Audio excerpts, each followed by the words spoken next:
एक छोटे से गांव में अली नाम का एक लड़का रहता था। अली एक गरीब घराने से ताल्लुक रखता था, लेकिन उसके दिल में बड़े ख्वाब थे। वो हमेशा कहता था, मैं बड़ा होकर एक कामयाब इंसान बनूंगा और अपने वालिदैन का नाम रोशन करूंगा। अली के वालिद एक मजदूर थे और दिन भर मेहनत करते थे। घर के हालात ज्यादा अच्छे नहीं थे, मगर अली कभी हिम्मत नहीं हारता था। वो हर रोज सुबह जल्दी उठता, स्कूल जाता और बहुत मेहनत से पढ़ाई करता। उसके उस्ताद भी उसकी मेहनत देखकर खुश होते थे।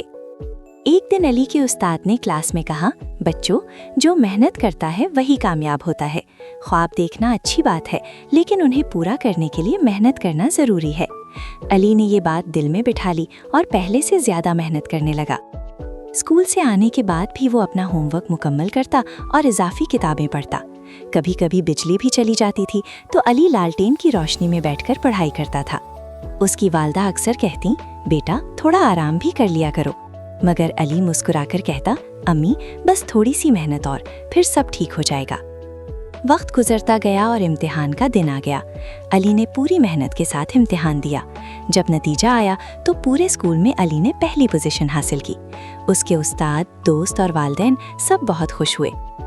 इस कामयाबी के बाद अली की हौसला अफजाई और भी बढ़ गई।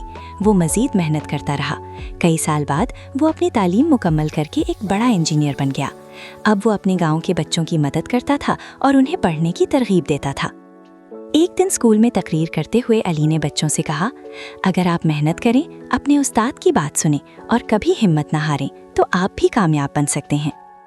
सबक: इस कहानी से हमें ये सबक मिलता है कि मेहनत, सब्र और लगन से हर इंसान कामयाब हो सकता है। जो तालिब इल्म दिल लगाकर पढ़ता है, वो एक दिन जरूर